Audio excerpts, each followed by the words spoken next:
Hello, everyone.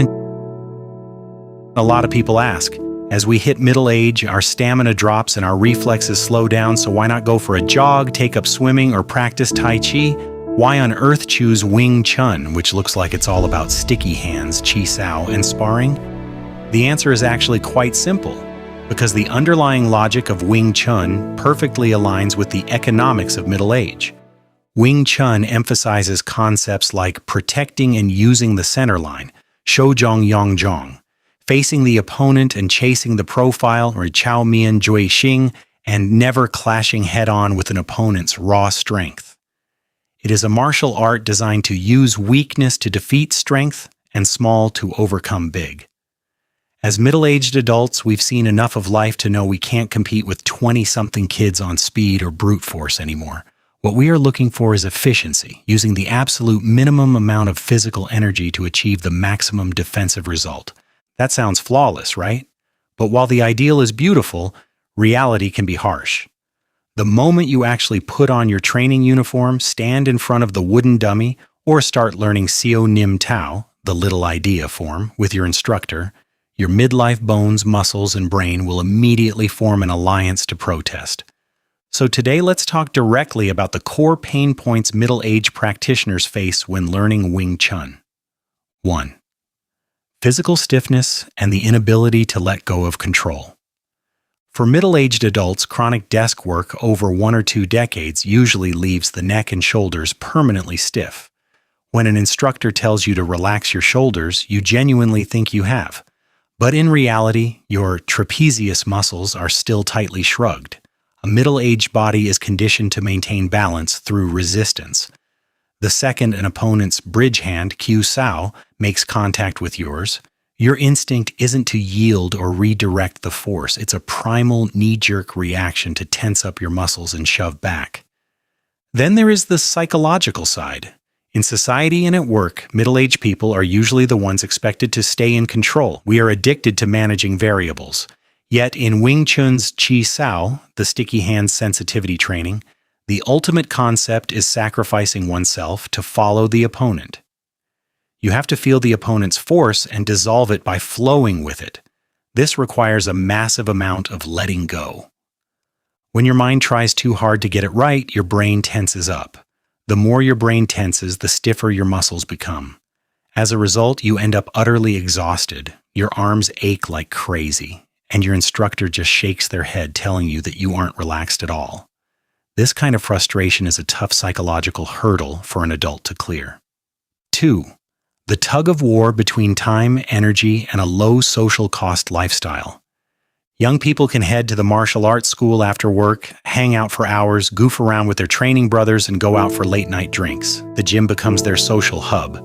But middle-aged adults don't have that luxury. A middle-aged person's day is calculated down to the minute. Sandwiched between aging parents and young kids, you spend your day running meetings and managing clients only to head home to take care of family duties.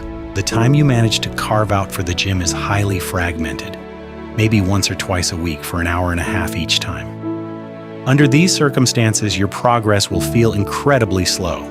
You might perfectly master a stepping and turning detail in Chum Q, the seeking bridge form last week, only to go back this week and realize you've forgotten half of it. This 3 steps forward, 2 steps back rhythm can easily drain your patience. Furthermore, many middle-aged individuals are completely drained of their social battery after a grueling day at work. They look to martial arts as a solitary sanctuary, a place to just sweat quietly and reconnect with their own body. But Wing Chun happens to be a highly interactive martial art. You cannot practice against thin air for the rest of your life. While you can practice Shu Nim Tao or work the wooden dummy solo, the true essence of Wing Chun, listening energy, Min Ting Jing, can only be cultivated through Chi Sao. This means you must pair up with training partners of all shapes, sizes, strengths, and ages.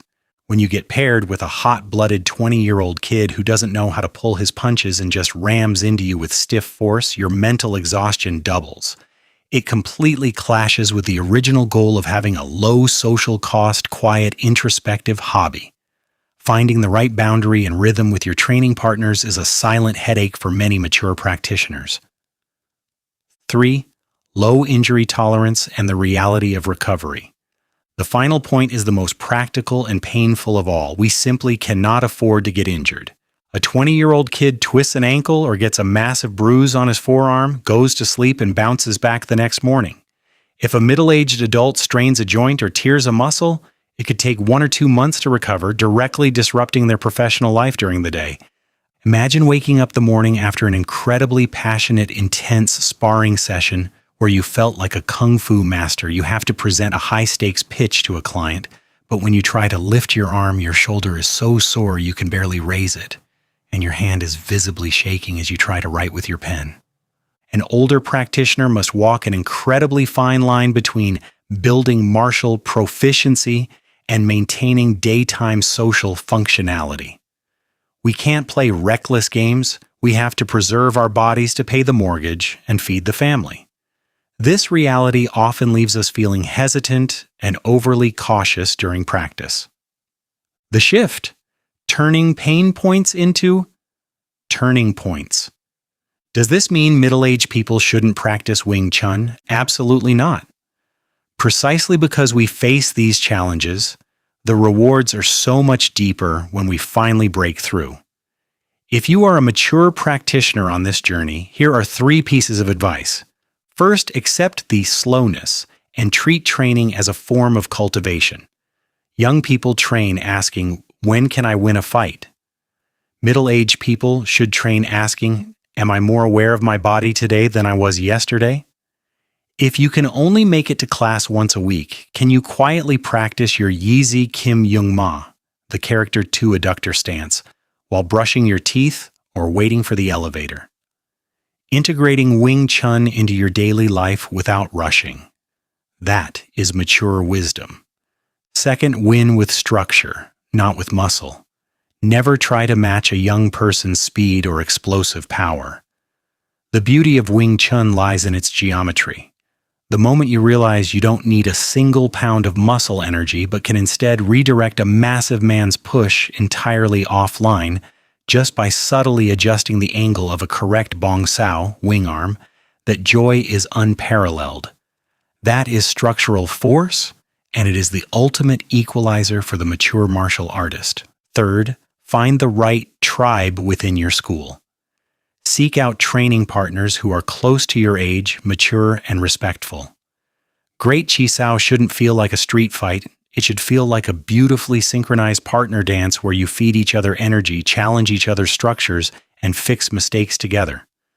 My friends, life forces us to wear so many masks and carry so much pressure, but the moment you stand in front of that wooden dummy or cross arms with a partner, you cannot lie to anyone, and you certainly cannot lie to yourself. Stiffness is stiffness, regression is regression, but by that same token, your progress will be undeniably real. This is a passion that can accompany us through our 50s, 60s, 70s, and beyond. Do not fear the pain, and do not fear the mistakes. Every moment of stiffness is simply your body giving you a gentle reminder to let go. That's all for today's sharing. If you enjoy content about martial arts, personal growth, and life philosophy, please consider subscribing and sharing this channel. I'd also love to hear your thoughts and suggestions, so feel free to leave a comment below. Thank you for your support, and I'll see you in the next episode.